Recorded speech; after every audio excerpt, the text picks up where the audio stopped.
Okay, now that I know the room is not big enough that I really need the microphone, but we're recording it on Zoom for your colleagues that aren't able to be here. So we will use the microphone and we will also repeat questions if we get questions so that they can be captured on the Zoom.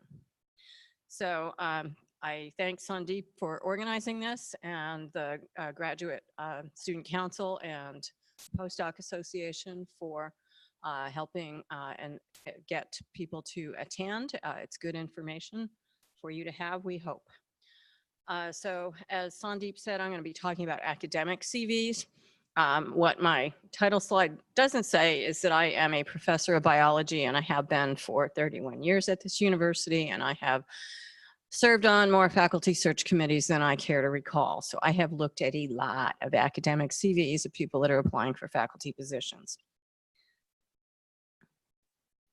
So what is the difference between a CV and a resume? You may be asking yourself as a start. And what I'm going to say, I'll be couching in terms of generally, because I mean, there's not a hard and fast rule, and sometimes people will use CV when they mean resume, or they'll use resume when they mean CV. Sometimes they'll just put a slash and, you know, call it both because what the heck. But, you know, from an academic's point of view, the CV is what you want. It's your academic resume. And it's generally longer, sometimes quite long. Most faculty who've been around for a while will have a so-called full CV, which may run 30, 40, 50 pages because they list everything they ever did. I'm going to talk about tailoring your CV for different kinds of job settings. So generally, the only time you're going to use a full CV is basically when you're applying for a job or going up for tenure and promotion. Otherwise, it's going to be kind of an abbreviated one. Okay, so what does it include? Well, it's an educational academic document, so it's going to include your educational background. Usually this is presented in reverse chronological order with your most recent degree first. You put the years that you were, or either the year you attained the degree or the years that you were in that academic program. It is also going to include in reverse chronological order the professional positions you have held. So if you are now a graduate student, you probably don't have a whole lot of those, but you can include that.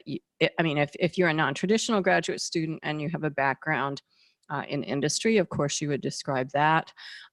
If you were appointed as an undergraduate researcher or undergraduate fellow, you can include that as a position.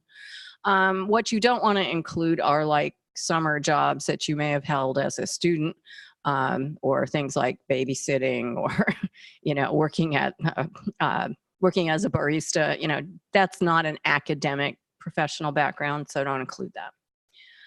And then you also definitely want to list things like professional licenses, certifications or accreditations you may have. These are not a fixture in all kinds of disciplines, but in some, they're quite important. Many engineering disciplines, for example, have professional engineer certification. There are many others that they will give you a set of initials. Veterinarians and physicians will be board certified, well, hopefully will be board certified in a specialty area. So all of that stuff is certainly included because those are accomplishments that you want to list. And then, of course, other accomplishments such as honors you have received and awards, including things like fellowships or recognitions by professional societies, you would include. There we go. Okay, now since you're going to be applying to academic positions, you're also going to address items related to your teaching. So this includes the courses you've taught, your teaching experience, the students you have trained. Now, this could include undergraduates, particularly if you've had undergraduates working with you as a graduate student, say, or as a postdoc. for an extended period of time. So individual direction of research projects.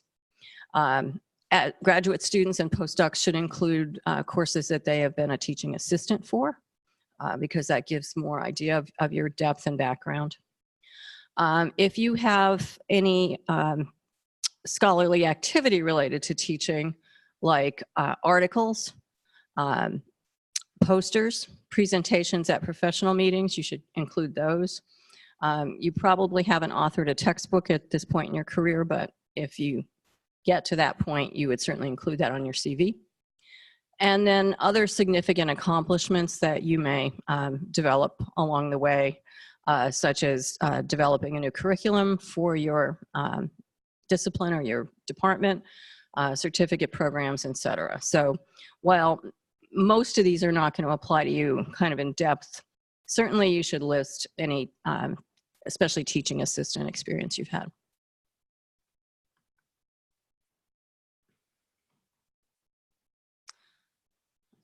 Did I jump one? Yeah. I may have skipped a slide. I don't know if I can go backwards. Yes, I can go backwards.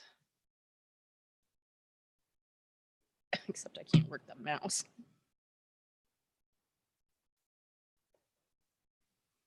Yes, I did skip a slide. Other items that you may want to consider, if they're appropriate on your CV, are other skills or experience you may have had. If you are in a field where speaking foreign languages is an asset or important, you should certainly include languages that you have some degree of fluency in. I've seen frequently people will distinguish whether that is speaking, reading, or both. But it's another useful aspect of your professional career.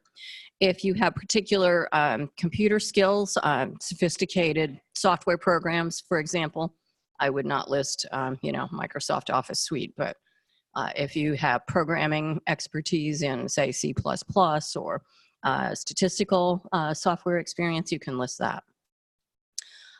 If you have had administrative experience, even if it's an officer in the Graduate Student Council or the Postdoc Association, you might want to think about listing that as experience.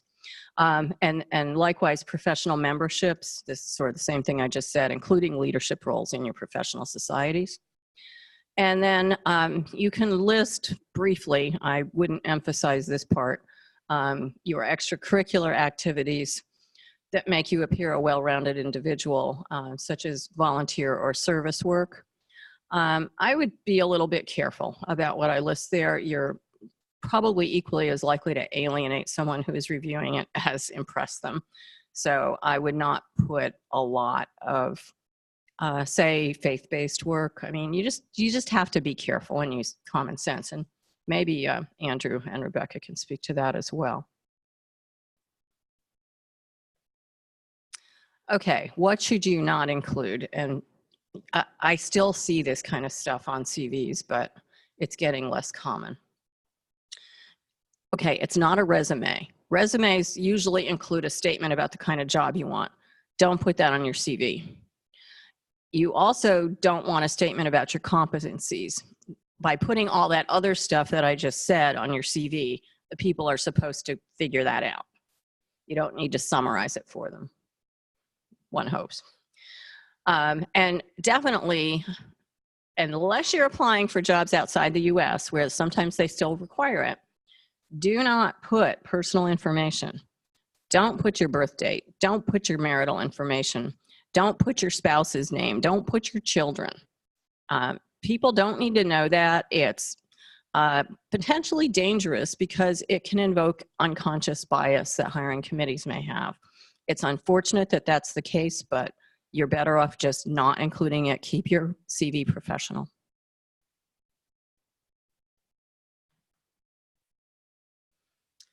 And you definitely want to take a look at the kind of academic job you're applying for and customize your CV accordingly. So You need to think about what you need to include and what you might want to not include, and the order in which those items are presented. So specifically, if you're applying for a job at a Research One university, that's what we call research intensive institutions like K-State or like other Big 12 schools or Ivy Leagues or research institutions, you want to emphasize your research capabilities and history. Okay, so put that stuff up first. Put your publications up front. Put your patents, if you have any. Put that information right at the top. And then put your teaching stuff.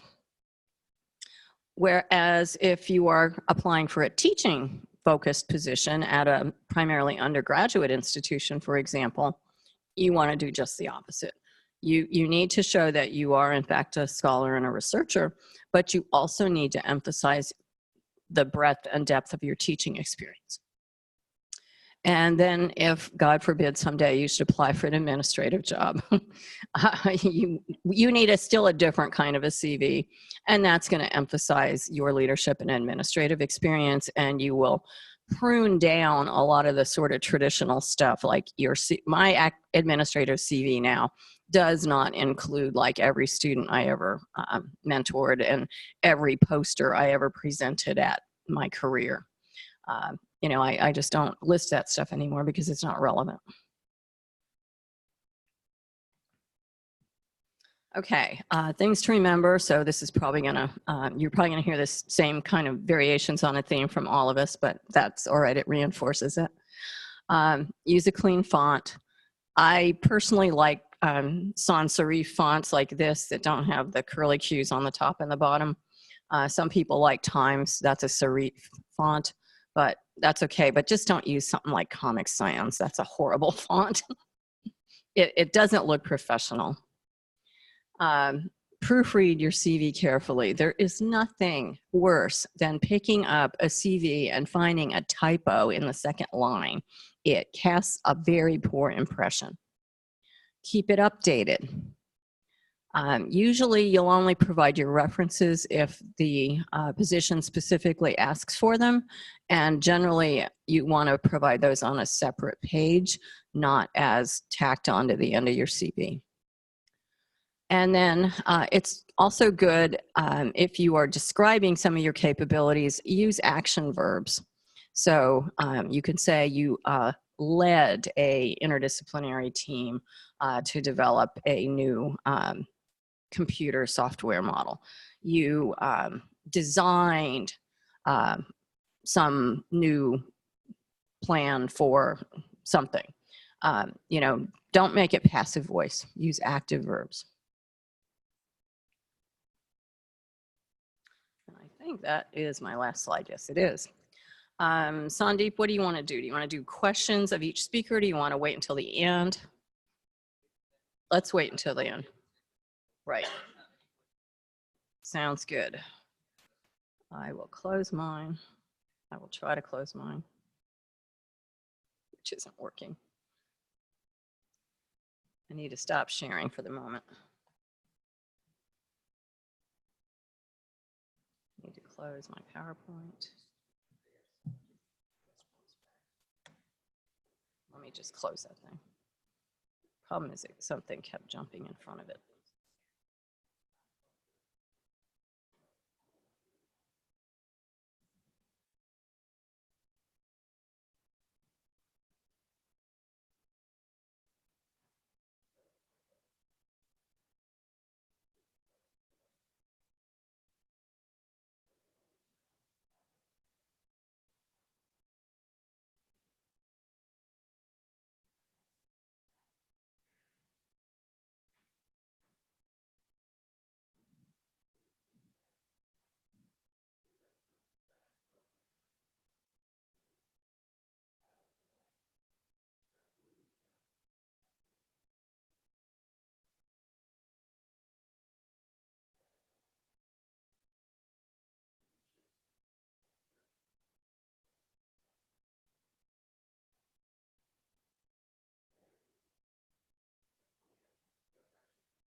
Okay.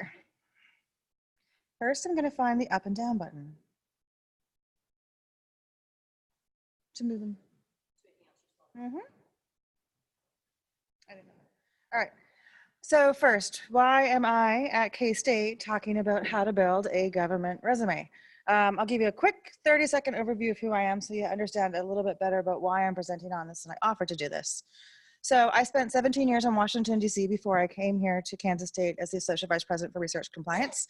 10 of those years, I was with the Department of Defense in various different capacities as a civilian, but a research analyst, associate research professor, and others. And then I had the pleasure of being the compliance manager for the entire Department of Homeland Security. So I'm quite familiar with how to build resumes, how to review resumes, and USA Jobs was the bane of my existence for probably my entire 17 years in Washington, D.C. And I will explain why.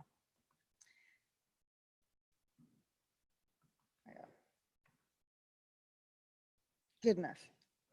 So the previous slide was just the homepage of what USA Jobs is.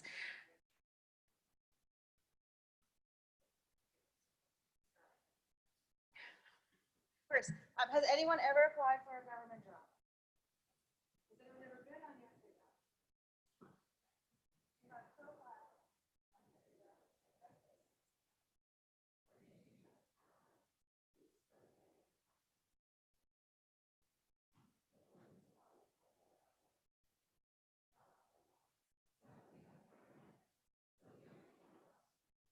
Is the government clearinghouse for all federal government positions.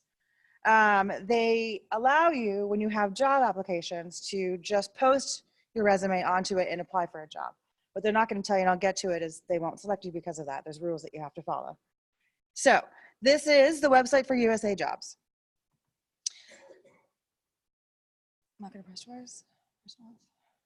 Once. You sure it's the right button? Sure. Next. Please and thank you. All right, so it's the official job application website.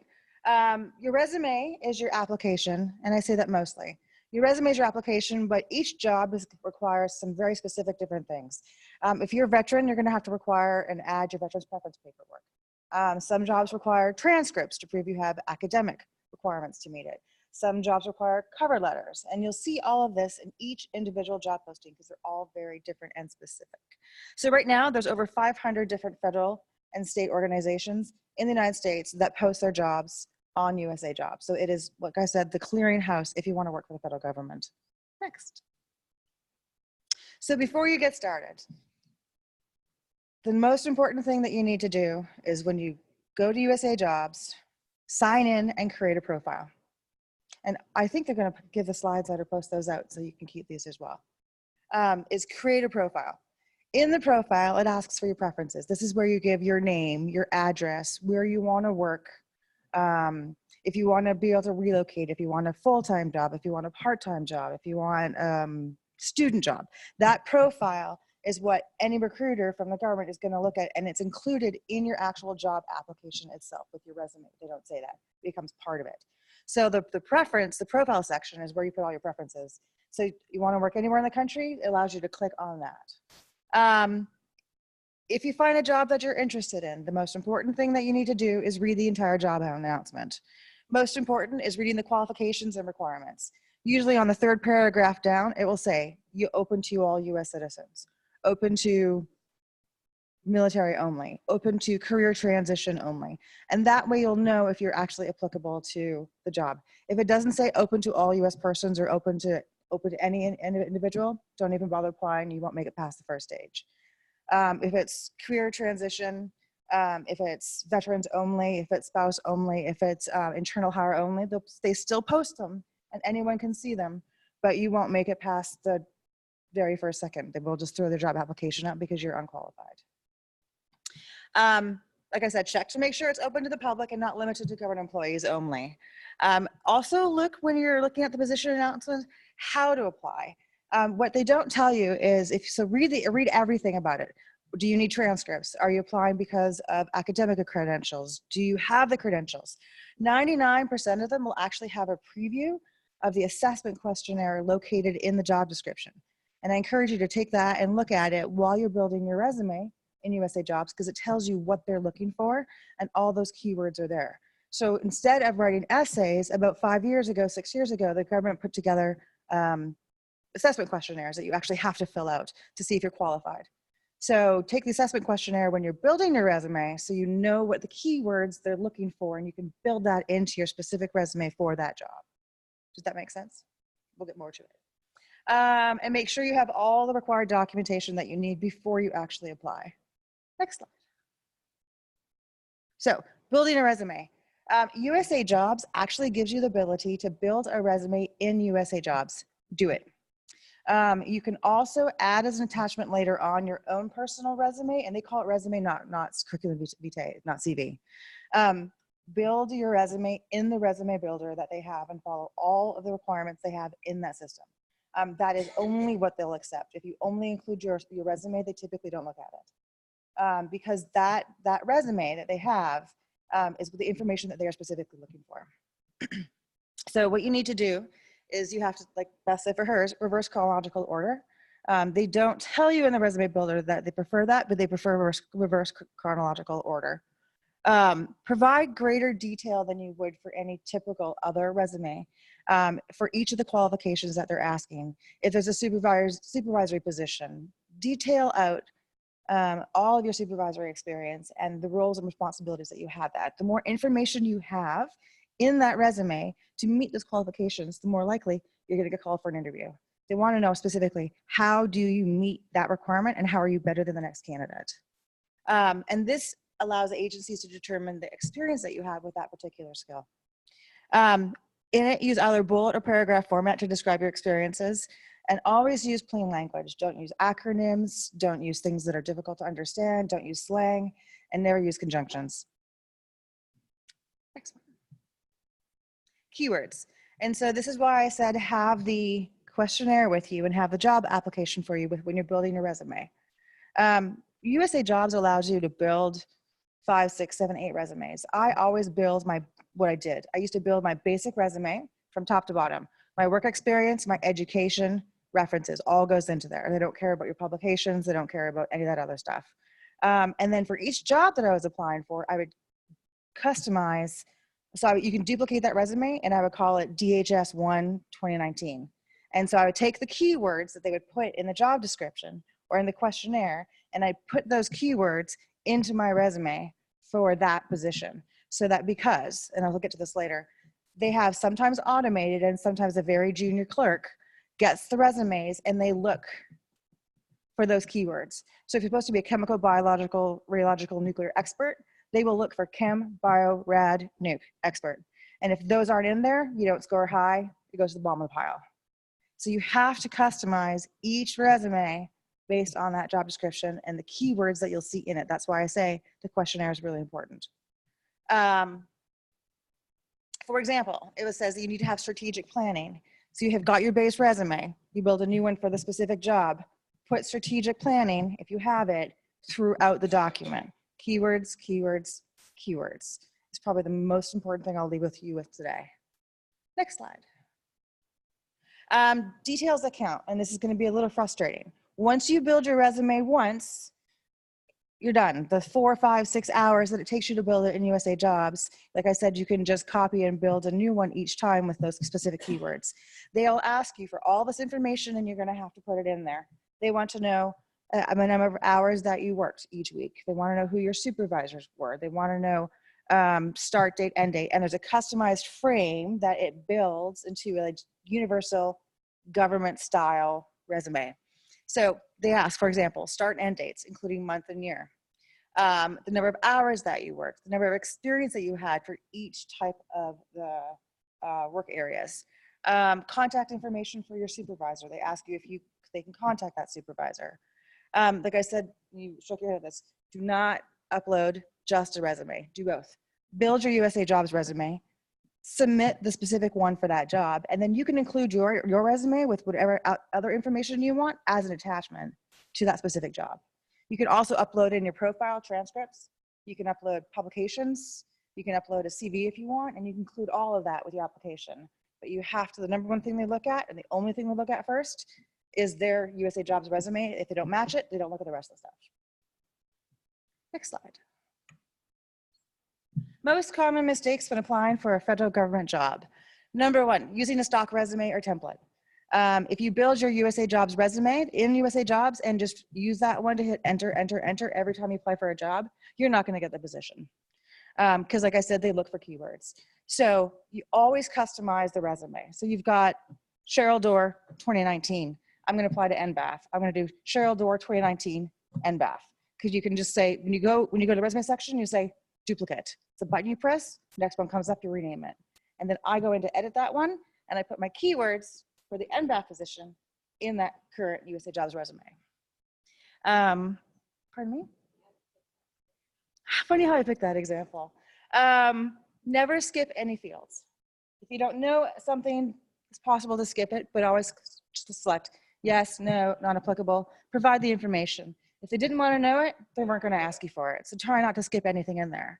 And like I said, always complete the resume builder.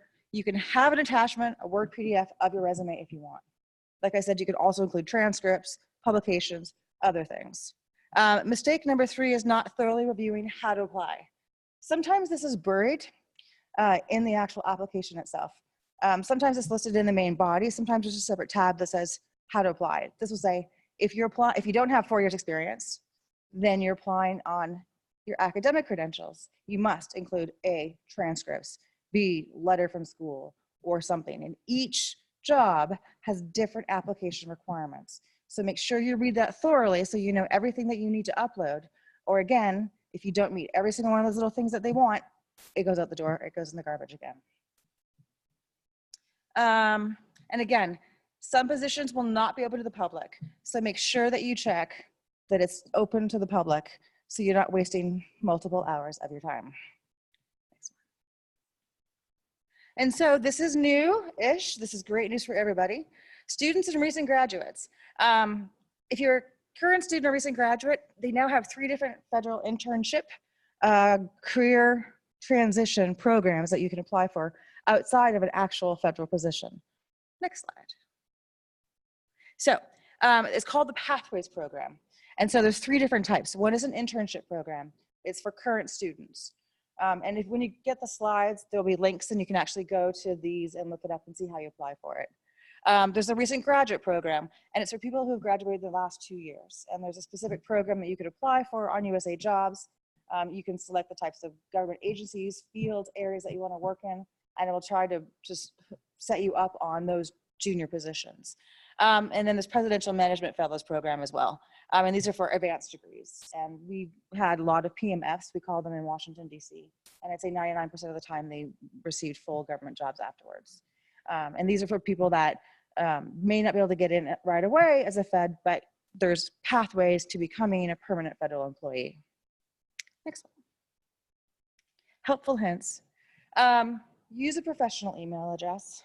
Please use a professional email address. I don't think I can be any more clear than that. Complete all selections of the resume builder. Prepare a cover letter that you can have on stock. Not all of the jobs require it. I'd say 75%, 50% do not require cover letters, but some will. So have a cover letter ready that you can edit, that can be in USA Jobs, that you can just add as an attachment. Be aware that employers can, and I'm going to say if you're working for the federal government, they will check your social media profiles. Department of Defense does it basically 100% of the time. They will check your, I only know Facebook. Other things. If you're looking for a professional position, make sure that your social media reflects that. There has been multiple times that I've heard stories of that agencies will think a candidate looks good.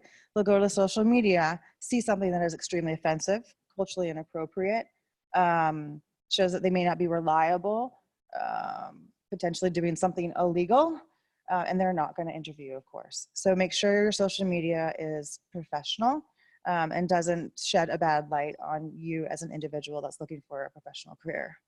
And then this is the one thing I can say over and over and over and over and over. Remember the keywords. In the job description, there's going to be buzzwords, keywords that they want. They want someone strategic planning, strategic thinking, a microbiologist, a African swine fever expert. Look through it for those keywords that they use for each of the qualifications. Put that in your resume. They'll have a GS5 or sometimes an automated computer that will scan the resumes through it, and they'll match keywords from that job posting to your resume. If you don't have enough of those keywords, you won't make selection. They won't even interview you. So if you have more keywords, the more likely you're going to get ranked higher, and they'll most likely interview you. Don't lie, but if you do have those keywords experiences, put it in that resume. So customize every single resume for every single specific job. And that's it for this. I know it's a lot. Come see me. I'll help you create your profiles if you want. I'll work with Alex. We can sit together and talk about how to build the profiles, how to apply for jobs if you're interested in working for the government. There's a lot of tricks. And my last thing is, don't worry about it if you don't get hit the first time or don't get selected the first time. Try again. It took me years to go from contracting to be a federal employee, no matter how many times I was qualified. You don't have the right keywords, you don't have veterans preference, they're looking for someone particular. It's difficult, but it's a great experience working for the government, and I thoroughly enjoyed it. So we'll talk after. Keywords. One thing to remember, keywords.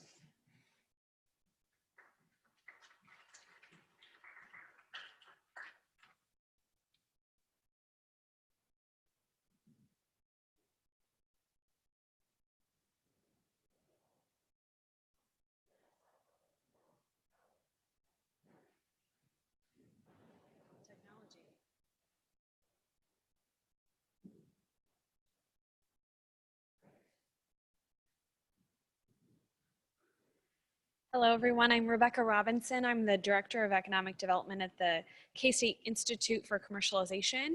I've been with the Institute for 11 years now, and work closely with our industry partners to develop relationships between the university, industry, and the community. So while I don't have a deep HR background in terms of hiring industry, I work closely with industry and understand the kind of talent that they're looking for and what they are looking for, particularly when it comes to resumes and thinking about the people that they hire.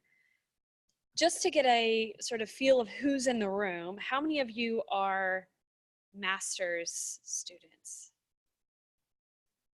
What about PhDs and postdocs? Okay, so mix. And how many of you are in science backgrounds? Arts, humanities? Okay. For those of you that are in science, are you looking for, how many of you are looking for research jobs? And of the same group, non-research jobs? Me? Both? Okay. Okay. So we've got a huge diversity of folks in the room. So I will tell you, I think it's been helpful to hear both your previous presenters on the needs and interests in terms of a CV, then a government resume, and now we'll switch gears to industry resumes. And so for industry resumes, typically what I will do is contrast a little bit in terms of like what you have heard and how an industry resume might be different. Particularly, an industry resume needs to be specific for the kind of job that you want. So there may be a lot of diversity even in this room as to what that resume could look like depending on the job that you are trying to get. The key is always to consider who's going to be that audience and give them the information that they want or will actually read in the format that they want it in. So the biggest difference from, I would say, from an academic CV is mostly depth and length. In terms of an academic CV, if an industry person took that CV, they would think it's probably too long, too linear. It reads like a peer-reviewed timeline of your work, and it might include things like discussing various methodologies that you use throughout your career, and nomenclature that they may not either be specific or may not understand, or aren't looking for or don't need to think about in that specific for that specific hiring position. So in terms of an industry resume, typically I would say make it short. And typically not, I wouldn't say as short as possible, because you don't want like a half page, hey, I had a job here, right? And got a degree from here. I would say 1 to 2 pages, maybe 3, if you have had a storied history, lots of experiences that are fitting for that particular position, and are looking for, say, a senior level position at an organization where those experiences, you've cut it down in terms of experiences to just what is essential for them to know. Think about a resume as a persuasive marketing document. So when you're thinking about, and I'll let Andrew talk about really format, but in terms of even how it looks and reads, if you just take a first look at it, think about, is this going to catch someone's eye in terms of reading the most important things as quickly, efficiently, and effectively as possible? View it as a highlight reel. Showcase your biggest achievements. Those achievements, again, similar to other resumes or CVs, will be in reverse chronological order.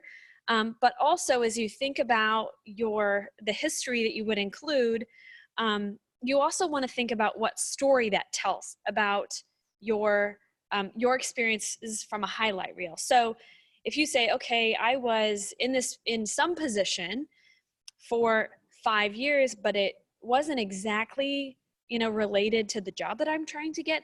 Think about if you didn't put that on your resume, or didn't put some portion of it on your resume, it looks like a gap in employment.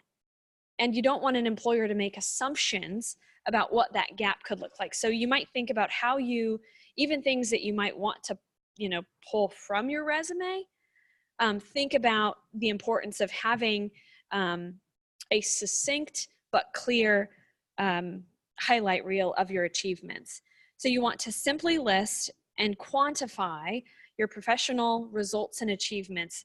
And you want to, unless, depending on who that resume is going to, if it's going to a hiring manager, so say you're looking at a larger company, and you can usually tell if you're submitting, say, to an online portal that likely has an HR division that is reviewing them, you want to make sure that at least that the person who's going to look at it first is going to be able to understand what your capabilities and skill sets are, because they might then pass it on to a technical manager that you might actually work for, say an R&D director. They might be a second layer, but the first line of defense is going to be the HR folks if you're in a large enough company to have an HR division. So they've got to be, if it's got too deep of scientific jargon in it that they can't understand what you did or what your skill sets are, they generally will assume that you don't have the particular skill sets because they can't assume that you do. And if they've got a stack of resumes, they're looking for ways to pull resumes off, not find ways to keep them in. Recruiters generally spend on average 5 to 7 seconds reading an industry resume. So what on this sheet of paper can you understand in 5 to 7 seconds, right? If you're this is just one page of paper. Think about 2 to 3. So think about, okay, if this paper looks like this, looks like a lot of words, what are the most important words on that page, and how do I get the person who's going to spend 5 seconds looking at it, seeing the most important words that I want them to see that make me a viable candidate?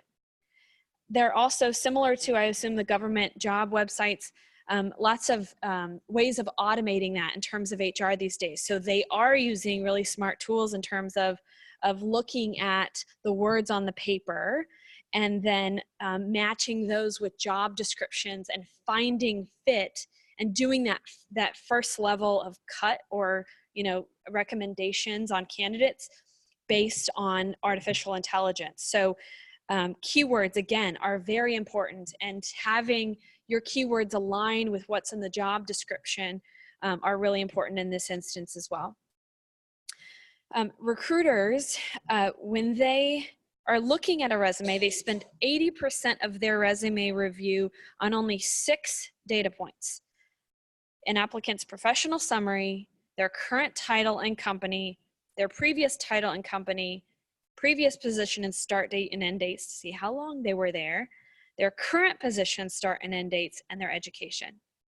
So that is a very small amount of what, you know, if you're trying to list 10 positions, or if you're trying to list all of your publications or other experience, you might think about what are those, as we think, what do we put at the top? What do we make bold? How do we make sure that they look at those things that likely they're going to be targeting their eyes towards? Beyond that data, they're skimming for keywords in the document. So your resume, you might think about including 5 key areas. 1, a professional summary or objective session. So Beth talked about, okay, in your CV, do not include an objective session. In your resume, you can, and speak to right at the top, what are you trying to, what position are you trying to get or achieve? If it's a particular position in a particular company, I think it is helpful to say, I'm trying to get this position that I've applied for in your company, right? Or position in that field, so that they see, okay, they didn't just upload their standard resume, they made this resume, they care enough about this job that they've customized the resume for this position. The next section is work experience.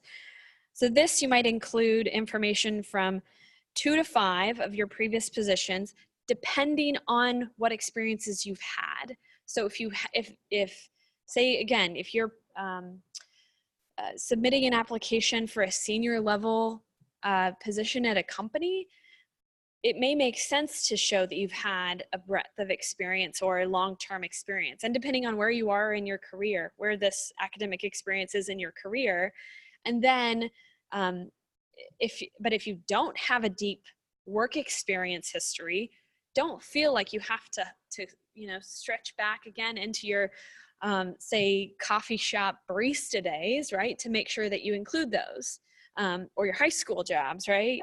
It's okay to have, and if you have a long-term experience in a particular company, don't feel like you have to dig to have a certain number, a depth of positions.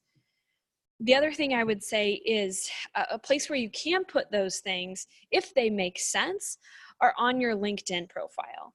So if somebody is digging up enough information, so they're probably going to search for you on the internet to see where you're at. One of the things you want to make sure not only is that your LinkedIn profile in terms of experience and information matches what is on your resume, it can also have more, right? So if somebody's searching for more information, let you be the author of what that information is if somebody is going to dig deeper. The next section on your resume would be your education. So of course, Beth talked about it's common on CVs to include your list of publications, but industry resumes typically do not include a formal list of publications unless you're specifically asked for that. Now, if you're headed towards a research job, particularly, that information still, some of those may be interesting or relevant for your audience to hear. So if you have an impressive publication relevant to a particular position, or a publication that's led to a patent, product, treatment, or breakthrough of some kind, make sure you do highlight those sort of activities in your professional summary. Other things to include relative to your academic history, things like postdoc positions, GRAs, TAs, all of those can also count as work experience. So include those as work experience in in that section of your profile, not as your educational probably part of your profile or your resume. The next one is your summary of qualifications. I think this could be similar to what's in an academic resume or CV, including things like languages, software, but again, tailor them to your audience. If you're trying to apply say for an administrative job and you have a heavy science or lab experience, typically I wouldn't waste the space on your page to include qualifications or skills that they aren't going to value. So think about, okay, what are the relevant skills and qualifications, namely, hopefully ones you have seen in the job description, and make sure that you highlight what your specific skill sets in that area are. Finally, any honors and awards that are relevant to the position. Finally, I would say, make sure sometimes as folks who work in an academic institution or are studying, we tend to have our own language in terms of the experiences, the jobs, all those things. And if you're trying to apply for a job in industry, sometimes we need to translate what we are doing here for that audience and how it relates relative to a private sector experience.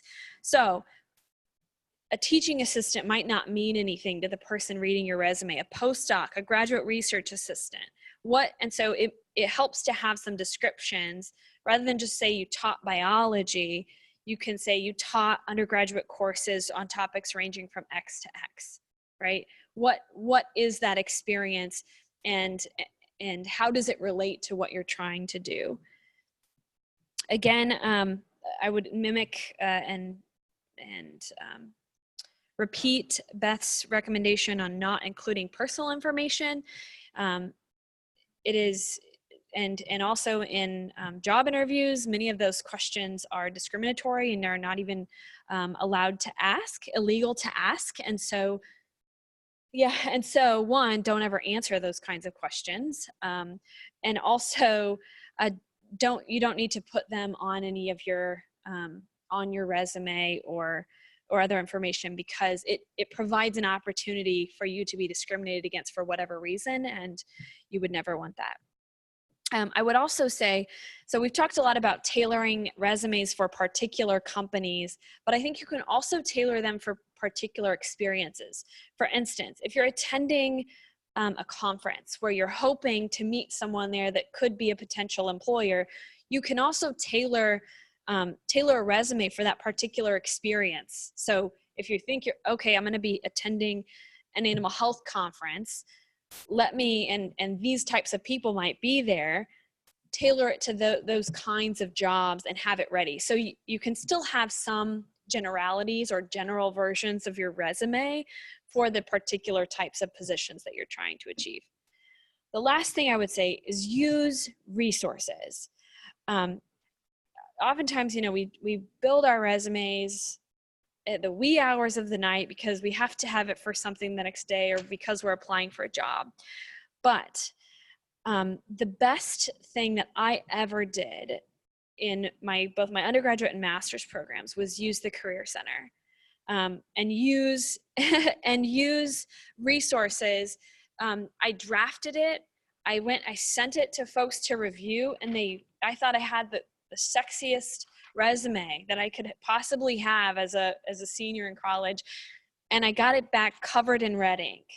It always helps to, one, have another set of eyes on it, as well as someone who can take a look at it from an employer perspective. So even if that's colleagues looking at it, if it's professionals who are used to looking at the certain kind of resume. So for instance, if you're looking at a government job, send it to Cheryl. If you're looking for an academic job, send it to Beth, or send it to your major professor, to have them look at it through whatever lens someone's going to be receiving it from. Because that advice, one, most people will never turn down helping a student perfect their resume. And so the folks both here and on campus are sure to help you do that as well.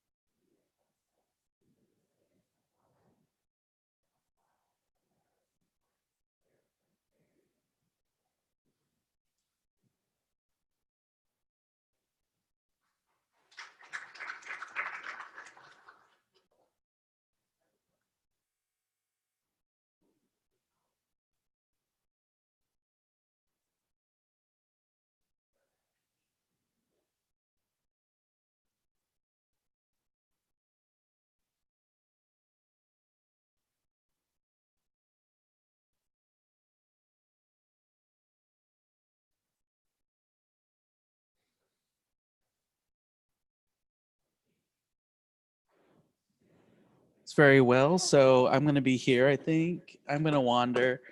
I'm going to do this because Perfect. Okay, good.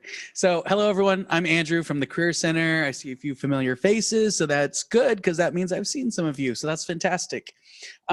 Just a quick review. You just heard a unsolicited promo for the Career Center, and we love it. But just for all of you that don't know what the Career Center is or where we're even located, boom, right there. Bernie Family Welcome Center. That is where the Career Center is located. The Career Center is open to all students, undergrad, graduates. We can help postdocs too in certain situations, so definitely don't count us out for that. And we are located on the north end of the Bernie Family Welcome Center. So the side closest to Ahern, right up here, if you wanted to know that. So just another quick, because I have an audience with higher level students, I wanted to quickly point out some of the highlights of the Career Center. First of all, anything that they just talked about, industry resume, academic CVs, federal government documents as well. If you're going to academia, we will look at diversity statements, teaching statements, research statements. Anything that has to do with any career opportunity is what we are going to absolutely help you with. As far as some other add-ons that we do, we absolutely will conduct a mock interview with you if you have an interview coming up, especially maybe if you've never had an interview within the United States before, maybe it's never been over the phone, maybe you've never done a video or a Zoom interview or a Skype interview. There's definitely differences in every and any format that you might have. So whatever format you will be expecting to do your interview in, that's what we'll replicate and do your mock interview with at the Career Center. We have Photo Fridays on the first and third Fridays of every month. We do Photo Fridays, so you can come and get a free professional photograph taken of yourself. You can use that for LinkedIn, usually LinkedIn, but if you just need a nice professional photograph of yourself, I guess you can come too. But it's absolutely free. We have a backdrop, we have lighting, we email you a digital file, so you have that for whatever purpose you may need. We also have a career closet, free lightly used professional clothing for presentations, job interviews. You can take up to 3 items of clothing per week, and you never return that clothing. It is yours to keep for forever. So it's a wonderful, wonderful service for our students. And there's a fly attacking me. I think those were the main things that I wanted to. And of course, just general career advising, like I said, coming in to see us.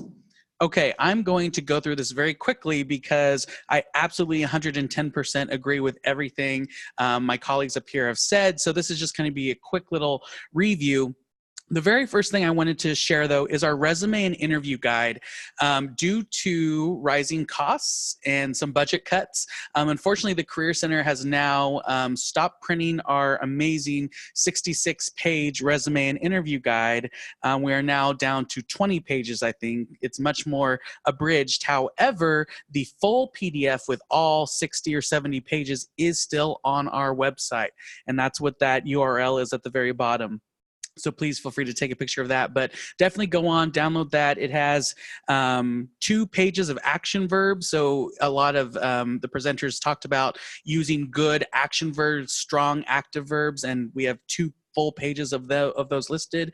Resume examples, a reference page example, CV examples, cover letter examples, interview questions, a page of illegal questions that we've talked about a little bit up here, thank you letter examples, that follow up, how to do your 30-second introduction elevator pitch or speech. It's all in this book. So definitely go on our website and take advantage of that because it's very helpful.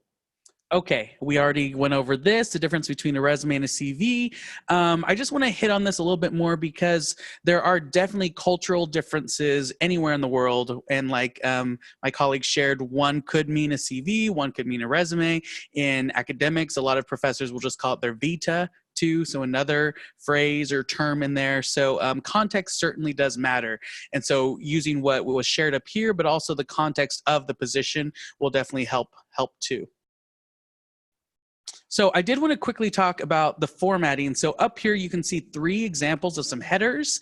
And I think my number one advice is whatever documents you have to submit, whether it's a resume or CV, whether you have a cover letter, if you have a reference page, I encourage all of my students to have the same heading on every single document that they submit so that it looks like a cohesive package, whether it is an actual teaching package or a job application package. It's just consistent throughout. So I did list 3 heading examples at the very top. The first one is kind of more traditional. It's your full mailing address, phone number, email. The next one's kind of a shortened one where it just has your city and state, phone number, and email. And then the third example completely omits your mailing address or any type of physical location altogether. And honestly, from our perspective in the Career Center, the third option is kind of what we're seeing more and more come out.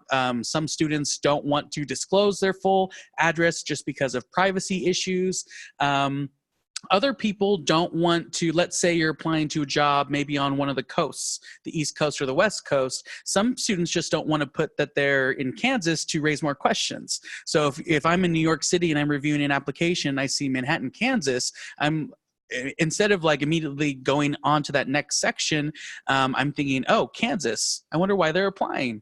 I wonder if they're going to require a relocation package, or I wonder if they're going to have a hard time adjusting from rural Kansas to more of an urban area. And just some of those questions that if the location wasn't listed, they wouldn't think of otherwise. They'd focus more on those skills. So there's definitely pros and cons to doing any one of these. And so just kind of to start thinking about that a little bit. The third example, though, I did want to quickly talk about is many of us will put our LinkedIn link on our header or somewhere in our heading on our documents. Just so you know, everyone can go and edit your personal URL for LinkedIn. It allows you to do that within your profile.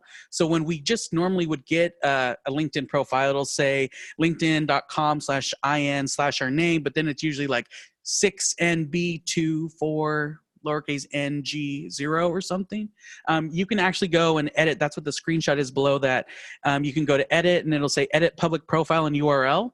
And you can personalize that URL to be just your name or just what you want it to show up as. And so that way you can make it clean. It looks great on all of your documents. So I highly recommend to do that. I think that's all I wanted to say here. Again, I'm trying to go quickly through this. Just some skills that I wanted to, or some resources that I wanted to talk a little bit more about. That second bullet point says, take ownership of your headings. Remember that these documents are a reflection of you. And so while all my colleagues did give great guidelines of, what to include and certain things to make sure to mention, remember that this is your document. So if a certain wording a certain heading a certain way, or the order of which you put those headings will help show off more of your experiences, then by all means do that. Don't think it just has to be this cut and dry, you put this first, then this, then this. It's your document, so make sure you remember that and take ownership over what headings and what order you may list things on your document. And like several of my colleagues have also said, you will have multiple versions of your documents. And so between those multiple versions, there could be different orders, different highlights, all of those good things there too. Okay, resources. There is something called jobscan.co. That is not a typo. Jobscan.co, and it will let you do a free trial where you can upload your resume or CV and then also do the link URL or copy and paste of a job description, and it will do a free analysis, and it will break it down by percentage. Like this is a 45% match for this job, and it will tell you why or why not. For the full subscription, you do have to pay for it, but it does let you do at least 2 or 3 scans per browser. So you could use Internet Explorer to do a couple, then Chrome to do a couple. But it is really, really neat and interesting to see that. The next thing to use is ONET. And when you type it, it looks like 1, 2, or 1tonline.org. But what ONET does is you can actually type in a position title that you're maybe interested in, and then it will come up with a list of like skills or key things that through the U.S. Department of Labor they've identified in these job targets. And so if you don't know exactly what skills to really focus on per a specific job, ONET is fantastic to help you kind of identify that or start getting some areas of where you could highlight certain things. And then the last one I wanted to talk about was Going Global. Again, that is not a typo. They shorten it to Going Global. But Going Global is a free service that K-State subscribes to. But if you go through our website, they have country career guides. So if any of you are looking to go work abroad in a country that's not your native country, perhaps, there are country guides on Going Global that will show you, what employers are expecting in those countries, where it's the most common to find positions, how to network in other countries. So that's a really, really helpful tool that we pay for that all of you can use too. Oh, so this is a screenshot from that job scan webpage that I showed, but see, this one was a 69% match, skills and keywords, job title, education match. I mean, it does this full extensive report for you. So it's really, really helpful. The 5 C's that I use: clear, concise, complete, consistent, current, all the things you can read up there. Formatting is a huge thing for me, and I'm very zoned in on formatting, as some of you in the audience can attest to. And so like they were saying, the first thing I do when I look at documents is I just look at it as an image. I hold that document out for me and I look, where do my eyes automatically go first? Because my first reaction is most likely going to be that employer's first reaction. And so I just really look at that. Where are your dates? Where your dates fall is very important to me. So in one section, if your dates are on the right margin, but in another section, your dates are aligned on the left margin, I don't like that. I would like all the dates to be in one place so it's really easy to skim, really easy to see. And like Rebecca was saying, 5 to 7 seconds. That's not very long at all for an employer to look at it. So the more organized, the more patterns or things that they can tell from just your formatting, it's going to help you. I agree. No Comic Sans. I hate it. Okay, going on. These are just some other headings to consider other than just a work experience section, or education, of course, is usually a section you include. But one of my favorite ones that I tell my students to use is relevant experience. So by using a relevant experience section, you essentially get to pick and choose based on all of your experiences what is relevant to the job description. And so if you would just have like a work experience section, and we use the rule of following reverse chronological order. Let's say currently you're working in a lab. That's very relevant to a type of job you would like to get. So that's relevant. Let's say over the summer, you needed some money and you were a barista. Great. So that would be next because that was summer of 2019. But let's say fall of 2018. So the last fall, you had another really relevant position. Well, if we listed everything under one section, it would be lab, barista, and then other relevant experience. That barista kind of cuts up your 2 relevant experiences. So if you create a relevant experience section, you can take basically the outside or the buns of the sandwich and take them up and put them right under a relevant experience section. So right away, your employers can see education, relevant experience, lab experience, relevant job, and then they can go on to additional experience or work experience or any other section that you'd like. But just by doing a quick little heading change, you can change the focus or the emphasis on what skills or experiences you want to convey. So remember that. Talked about that. Oh, for those, how many of you were applying to academic positions, perhaps? Academia, a couple of you? Okay. One of the things that I always recommend my students to do as well is go to that department's website online. Normally you can see their people section, and normally they include their CVs on the website. Usually that's just a normal thing that academics do. So before you apply to that school, to that department, look and see how they've formatted their CVs. If there's something very specific or a pattern that you see in all of them, then I would highly recommend you do that on yours too. Read what their research interests are, what their research areas are. That will help with interview prep. I know this is just supposed to be about documents, sorry. Okay. Going on, describing, talked about action verbs, great. Anytime you can be quantitative with your experiences, do that. So instead of just saying, I collaborated with the team to do X, Y, and Z, collaborated with a team of 20, collaborated with a team of 5, applied and received research grant for $500, received travel grant for $200. Anytime you can quantify experiences, do that. It tells more of the story. Oh, and that's what it says. There's the number of students taught, the course content, research methods used, collaboration and communication. Again, my students will tell you that I am a big person that focuses on communication and collaboration, because we have to remember, and like they also said, just because you're qualified for a job doesn't mean you're going to get it, because employers are looking to make sure you're a good fit for their team. And so a lot of times, especially with graduate students, I tend to see very specific skills to you and not a lot of proof of collaboration, communication, working within a team, in a lab setting, on a project, anything like that. Anything interdisciplinary is huge to mention too. And so really don't forget that piece, because that's essential as well. This is just how you can be better with your descriptions. So instead of saying, for this position, I worked with students in an economics class, using that action verb, just go right into the action. Taught students in economics 101 class at Kansas State University. How can we get even better at that? Taught introductory economics to 2 classes of over 150 students each. That says a lot more than if we just said, I taught a class. Developed syllabus, lecture notes, graded assignments, exams. Good to be descriptive.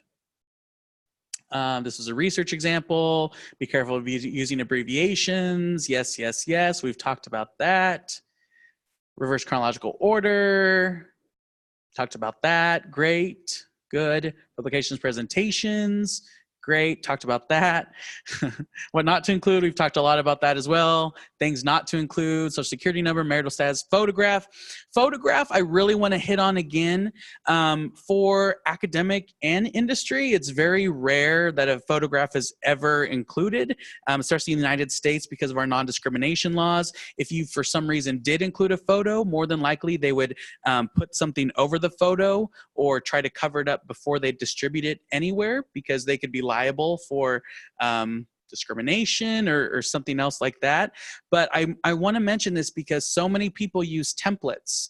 And remember, if we look for a template in Microsoft Word, people all over the world use Microsoft Word. And there are definitely different countries that do use photographs. So just because if you use a template, I don't encourage you to do so, but if you do use a template and if there's a spot for a photo, don't put a photo there.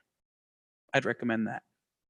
We talked again about religion, being careful of what kind of extracurricular activities we do. So that could be religion, that could be an international student organization, that could be LGBT organization, politics. There is a very fine line about whether to put certain things like that. And so you can come to the Career Center, and we have different strategies around how you can still give yourself credit for that experience or that action, but not completely disclosing or perhaps outing yourself as identifying with one type of ethnicity, affiliation, etc. So there are strategies around that too. References, I just wanted to quickly say, first of all, you need to always ask your references if they would serve as a positive reference for you. Always ask them that. Don't just assume that they will be one. The next thing is, every time you submit an application using that reference, make sure you tell that reference that I'm using your name again. Here are the documents that I'm submitting to this job, because that could be different for every single job, and just keep them updated on that, because there's nothing worse than being a referee for a student and not having a clue of what job you applied for, what skills you tried to really focus in on. And then when they call me and say, Andrew, can you tell me a little bit about this student? And I'm like, sure. And I try, but it's a train wreck. You don't want that. So keep your referees always in the loop. I had a student come in a couple weeks ago, and a lot of their references were out of country, out of the United States. And I said, you know, you can maybe have 1 or 2 outside the US just because they know your skills and you worked with them, but I'd also have half of them be located within the United States, because you don't want a job to try to, you know, have to worry about time zones and trying to get a hold of them. But the bigger piece out of that story was the student came in and I was like, so this person, have you talked to them? And he was just like, well, actually, I don't know if they're alive. And I'm like, well, we should probably check on that first of all. But the next thing is that you should probably always make sure your referees are alive, that they can speak to your direct skills, etc. So just don't make a list and then use those same people for all your jobs. This is real life, people, real life. We talked about these things too. There are definitely going to always be different versions of your resume or CV, maybe one for publications, maybe one if you're going to present. They might ask for a quick one-page CV. You might have an industry resume. There will always be different types of documents. So don't be overwhelmed by that, but also don't be opposed to that, because that's what's going to help you be most successful. Spelling and grammars, unprofessional email address we talked to. Call yourself. Call yourself. Borrow your friend's phone at some point and call yourself, because number one, you want to make sure that your voicemail is set up. Sometimes when we change phone carriers or something, it resets our voicemail and then we can't accept voicemails. So if an employer ever tries to call you to offer you a job, but then can't, they can't leave a message to tell you that that's what they wanted to. Maybe you haven't changed your voicemail in 10 years and you made it when you were a teenager and it's really inappropriate. Just make sure you call yourself and make sure that you're reachable and people can leave messages. Google yourself, absolutely. You never know what you find there. Always PDF your documents before you send them out or upload them so that it locks it down. So hopefully no matter what word processor they're using, they can always view a PDF just like you intend them to see it. So do that too. I always also say avoid color if at all possible. If you do use color on your documents, use it sparingly, but then also print off your documents in black and white or grayscale, because we want to make sure it still looks like we want it to if it's not printed in color, because we can never expect an employer to print off or distribute our documents exactly how we want them to. And I think everything else is just come see us. Have someone look over your documents. Come see any of us. Make an appointment with me. Email's there. And yeah, come see us in the Career Center. Cool, I'm done.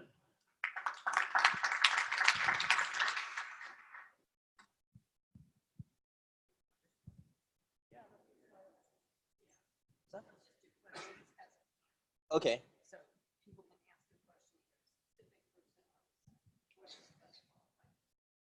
Sure. Okay. So instead of the round table, so we can take questions directly. So first, let's thank the speakers first. So, okay, thank you guys. I heard few words, like keywords, customize your CV, and contact the Career Center for your help. Those are the 3 main things that I got from the talk. Okay, so you guys have any questions for the speakers today? Get the microphone. Okay. Oh. Okay. Yes, go ahead. Sure.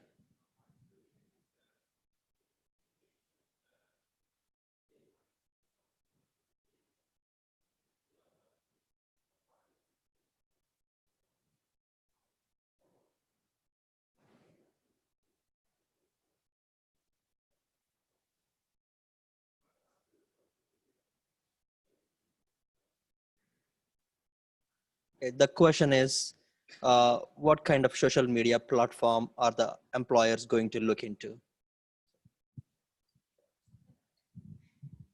So Rebecca agrees with me. They're going to look at everything. The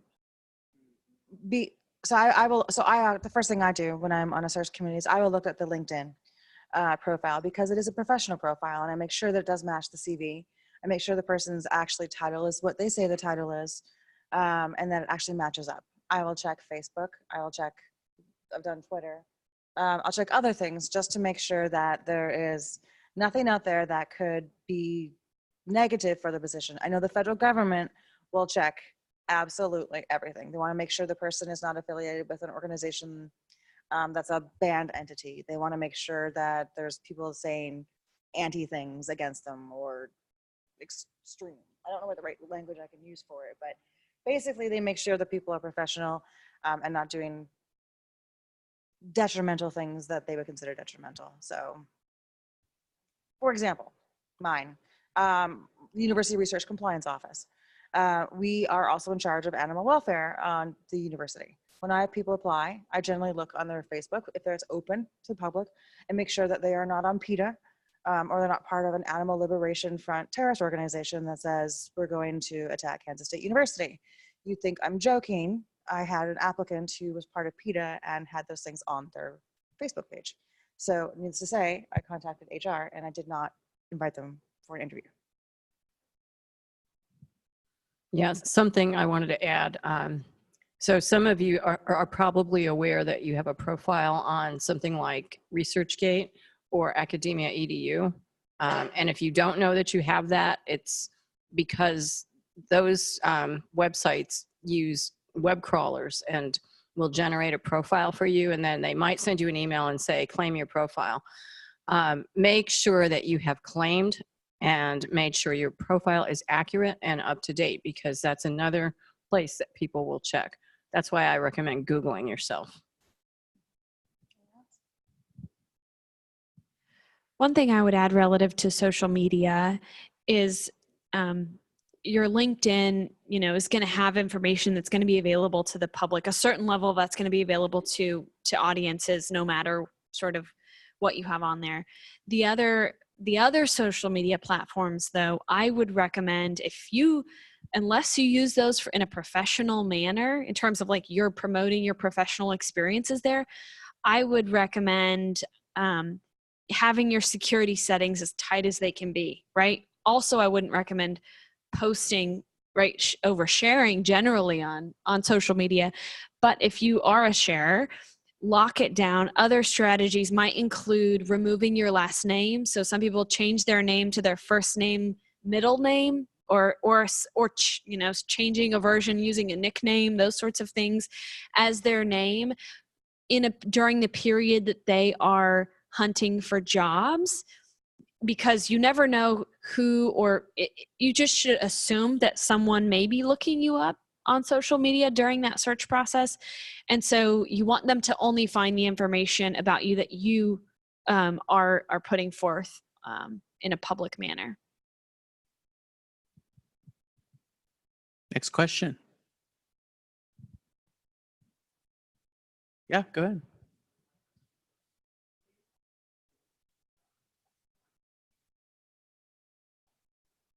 So the question was about what I had mentioned about LinkedIn. So you can edit your LinkedIn URL. So like how it shows up to, if you would just type it in, you can make it clean and just your name versus what LinkedIn will just automatically generate for you. Oh, but that was the question? Oh, sorry.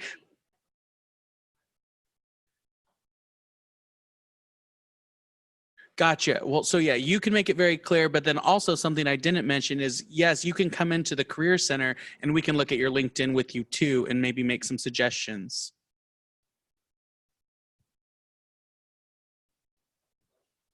Yeah.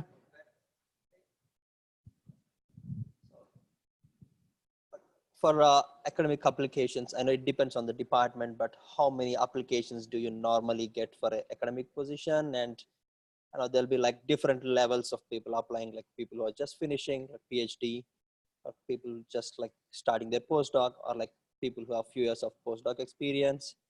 So what kind of applications like would be screened out in the first round, and how many gets to the next levels? Can you explain more on that, please? Thanks. Okay, so some of it's going to depend on what the position description says, what the ad says. If it says PhD required and you're ABD, don't apply. If it's PhD and postdoc required and you're just finishing your PhD and you won't have had any postdoc experience, don't apply. You'll get weeded out. So make sure you meet the minimum qualifications that the ad says.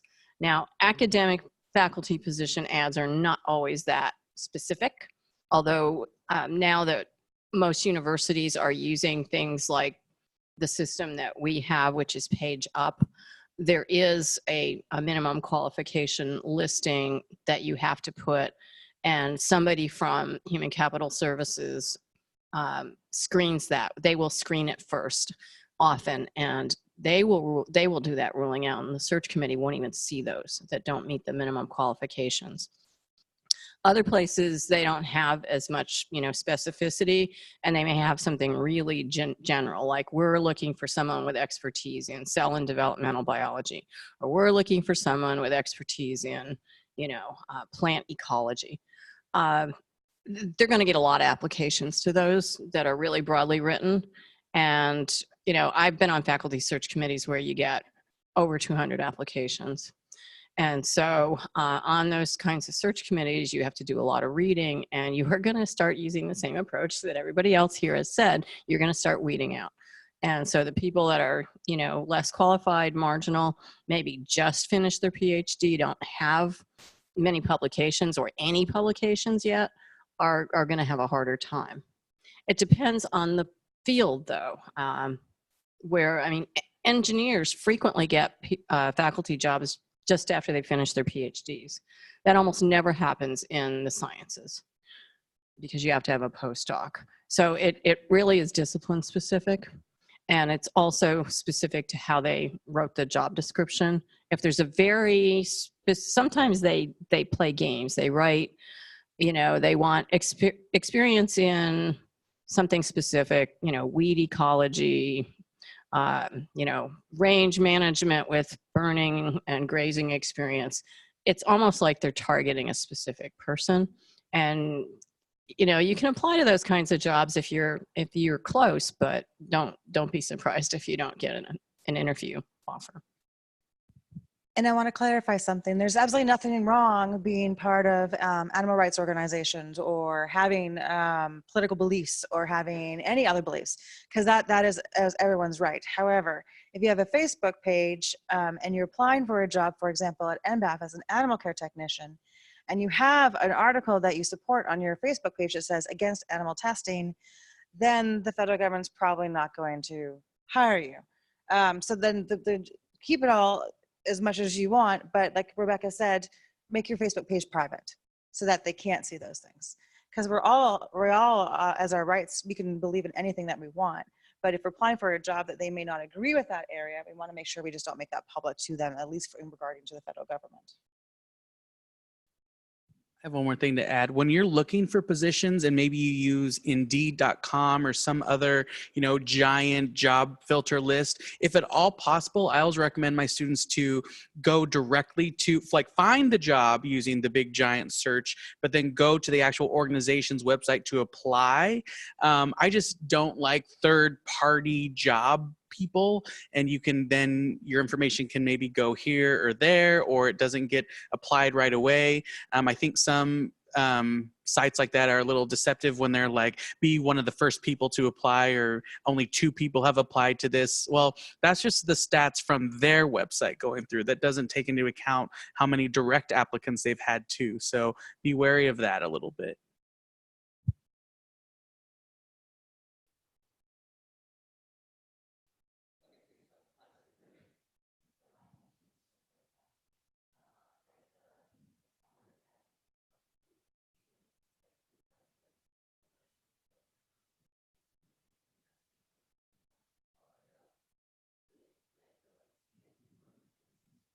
So the question was, if someone has a longer term postdoctoral experience, 4 or 5 years, can they transition into an industry role, and is that difficult? And I would say it depends on the position and industry that you're interested in going in, right? I think one of the challenges is just translating, right? But it's not impossible. And it happens all the time, right? That folks transition from a postdoctoral experience to an industry role. The important thing, I would say, it's even more important in those instances to make sure 2 things. One, first, as a starter, that things like your resume have that experience translated into a language that is going to be receptive from those industry partners. So if you say you're going into maybe a science management position in a company, right? For instance, highlighting what of that postdoctoral experience was managerial, right? Because and those things you might not have highlighted if you were continuing in, say, a research assistant role, for instance. So, but you have experiences that are relevant. And so highlighting those in the bullet points underneath the section that says I was a postdoctoral researcher, or making sure that those are relevant. The other thing I would say is making sure that after you have translated those on paper, in thinking about how you talk about those experiences in an interview are also equally important, right? So your ability to say, I had this experience and here's how it translates into what you are wanting as an industry. But I certainly don't think that it is, it's not uncommon for people in a postdoctoral position to transition into an industry role.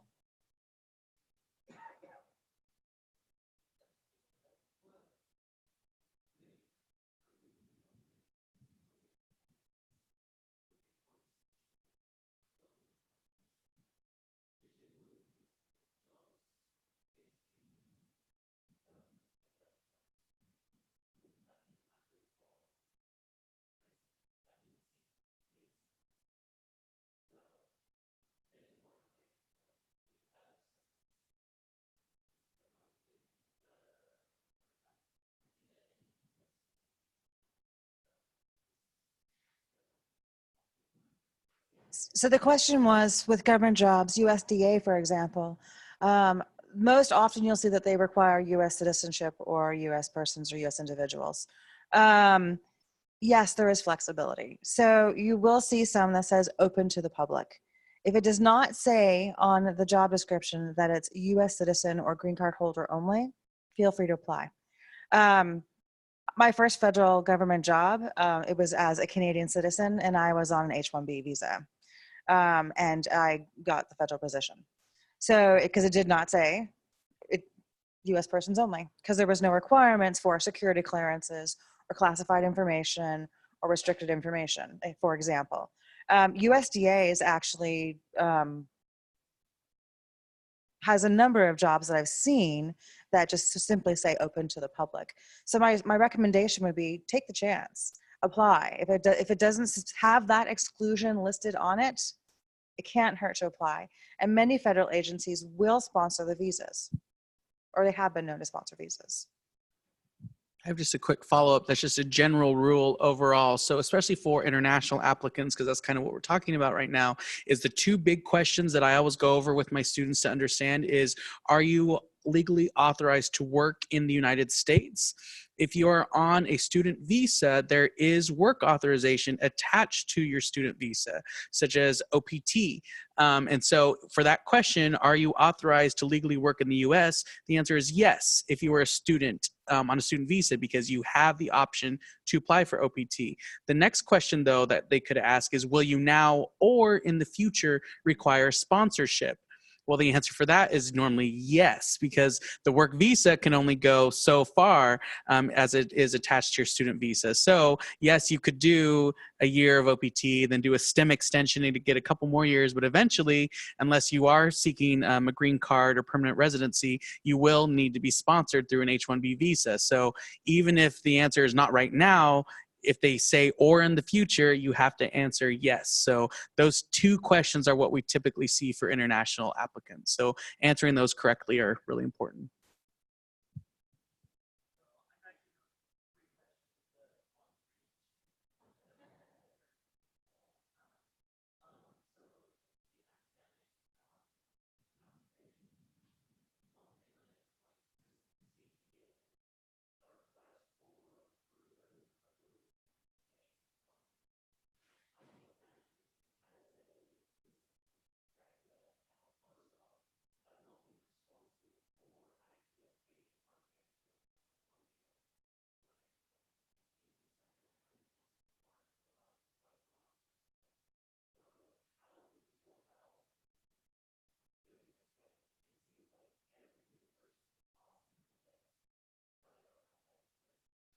Okay, so the question is, how do you demonstrate that you are able to attract funding if you don't have such documented experience? That requires a little finessing. If you were involved in helping write your fellowship proposal or helping write the grant renewal with your lab director, your major professor, you can say that. If it would be good to have applied for some even smaller funding in your own right, even if it's, you know, less than $1,000, it shows that you are capable of writing something coherent and, you know, being recognized for that. Another approach you might take to that is that you're working in an area that is very fundable, so that you could talk about certain funding agencies are very interested in, say, to pick a non-random example, convergence research. And my research is considered convergence research for the following reasons, and therefore it is, you know, potentially very well aligned with that National Science Foundation funding opportunity.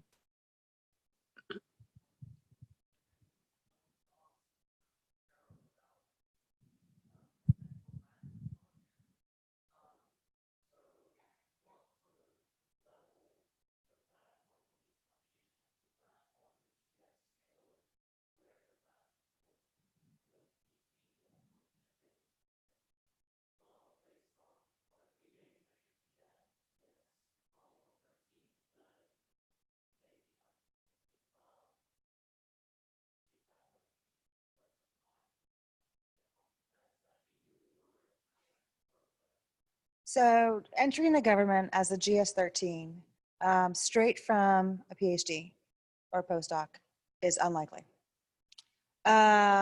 It is absolutely, fundamentally, definitely possible. Just depends on the agency and what qualifications are. It depends if they're looking for education or experience. The reason I say the PMF, the Presidential Management Fellow, or those things are extremely useful is that you get on the ground actual exercise and experience with different federal agencies. We had a Presidential Management Fellow in my office at the Department of Defense who had 3 6-month rotations at 3 different federal agencies, and she had 3 federal government GS-13 position offers to her. One actually might have been higher when she was done her rotation. And it's a great opportunity also to learn, say if you're a scientist and you want to work in the lab, you'll do a 6-month rotation in a policy office. Well, I'd say probably 60 or 70% of the folks end up in policy because they realize they actually enjoy the policy making much more than they actually like working on the bench. So it's a really good opportunity because it allows you to discover different components and different areas that you never thought you actually might be interested in before. And it doesn't guarantee, but it's almost always a guarantee of permanent employment. And then there's on the USA Jobs website, there's a whole lot of information on it. But the Presidential Management Fellow program, I think, is extremely amazing.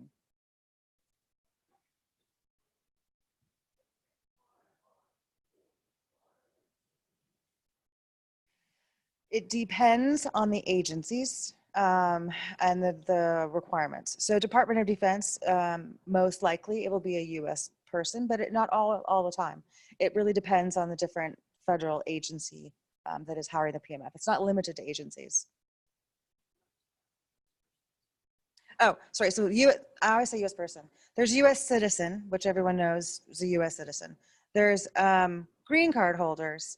And under export control law, a US person is someone who is a citizen or a green card holder or a refugee seeker or asylum seeker. And that's what the federal government definition of US person is. It's one of those 4 things. So you can be a green card holder, you can be an asylum seeker, you can be refugee status, or you can be a citizen. And so some agencies will say US person, some will say US citizen, which means you have to be a US citizen, and some will say open to the public. Thank you.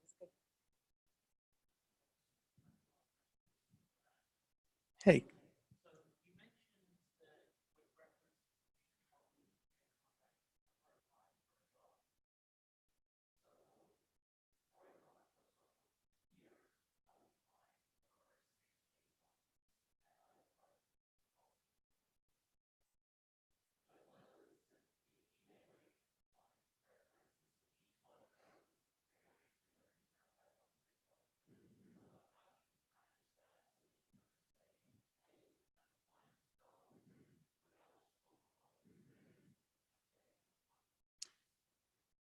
That's a great point. And before I address your question, I think it's a very common thing where a lot of graduate students want to just apply for hundreds, like just boom, boom, boom, boom, boom, boom, boom, boom, boom.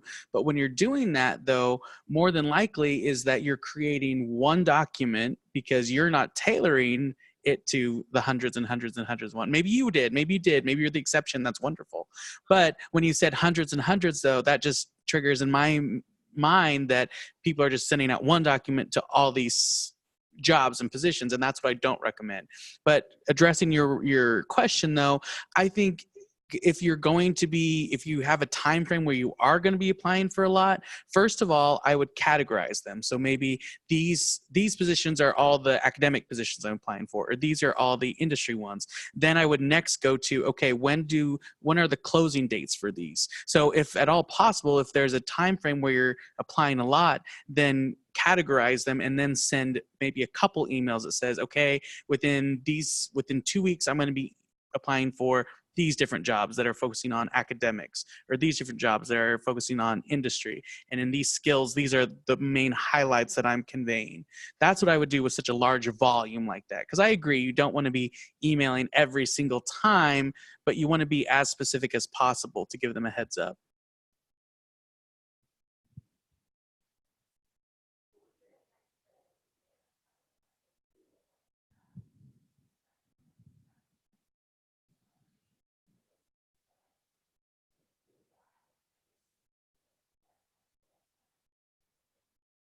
The question was, would you include teaching evaluations as part of your CV, or would you attach them? I would do neither. I would only provide teaching evaluations upon request. I would never voluntarily give out teaching evaluations. Doesn't matter. So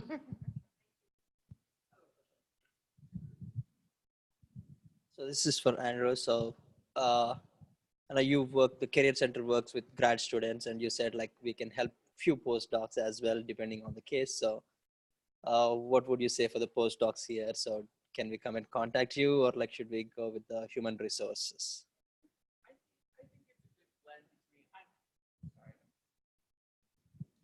I'm very accommodating and helpful as much as I can be. So feel free to email me. Any postdoc can email me, and I will help as much as I can.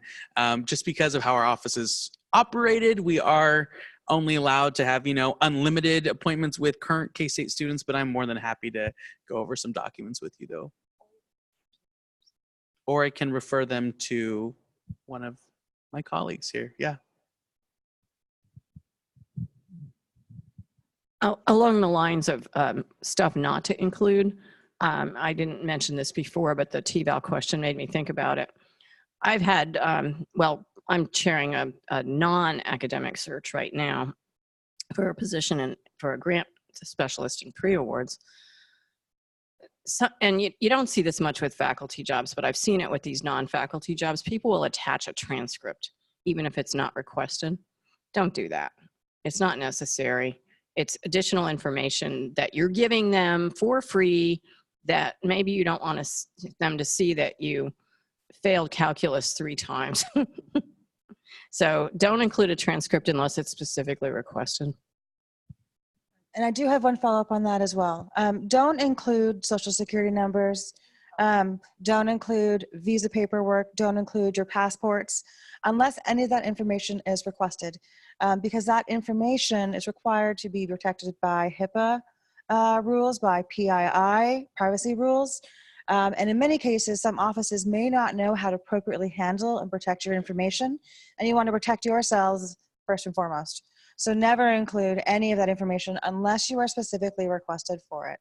I can't tell you how often I've received copies of passports, and then I have to figure out what to do with it. I call the experts and say, please tell me what to do appropriately.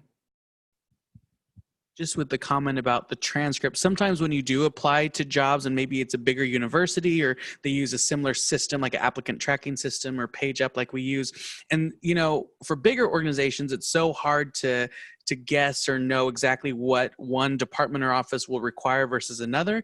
And so when you're applying to these places in that system, it might have a place to upload a transcript or might have a place to upload, something else. But just go off of the job description. Even if there's a spot to include that in the whole big database, you don't need to do that. But just realize that, because I think that's what kind of sometimes trips up people is if they see a spot to upload a transcript, they think, oh, they're asking for it, I should do that. No, just go off of the required materials off the job description.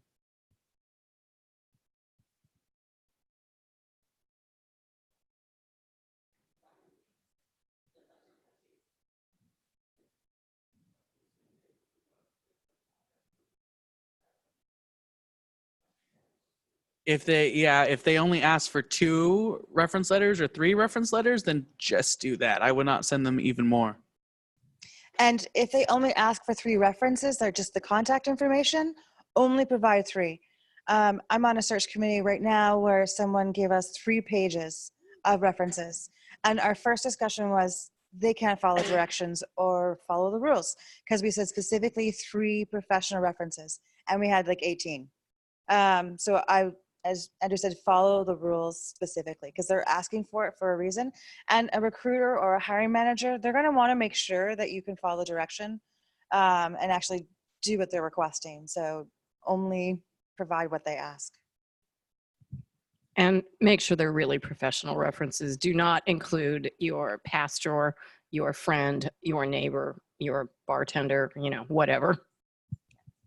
And last but not least, what you said earlier, make sure that this person will actually speak positively for you.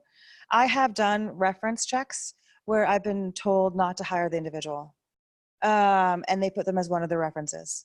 And so I'm not exaggerating. So make sure that the people that you select as your reference, talk to them and make sure they will give you a positive reference, rather than actually tell me as a hiring authority not to hire you, because that has happened probably for every one of us.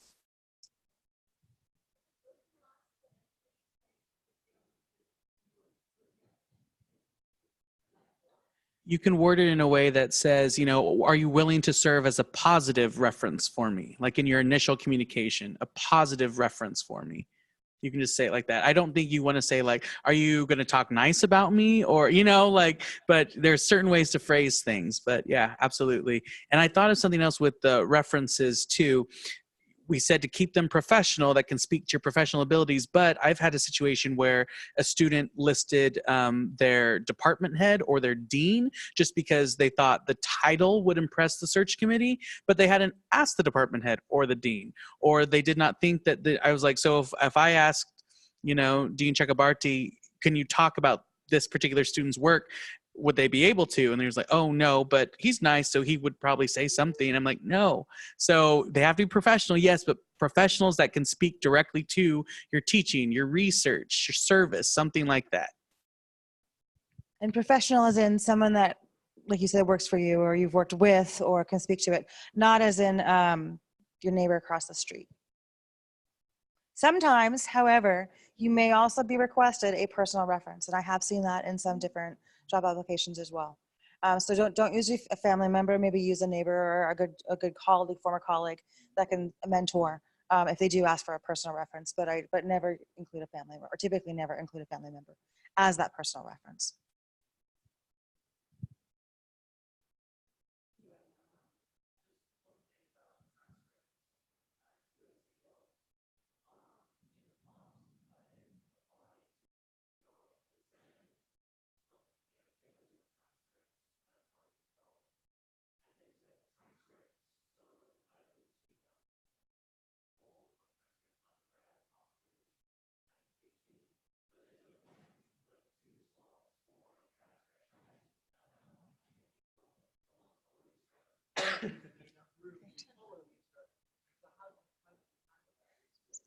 So the question is, when they ask for transcripts on USA Jobs, how do you know how many transcripts to actually submit?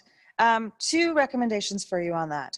Look at what the qualifications are. If it says 4-year degree, use only the transcripts use your most recent transcripts. You have a PhD, you're overqualified for a 4-year degree program, use your PhD transcripts. If it requires a doctorate, only provide your PhD transcripts. Never provide the other ones. And there's always going to be a phone number and a contact name on the USA Jobs that you can call. Most likely they'll answer and answer those questions if you call them. So they actually put a human resources individual that will be there to answer those questions that come up.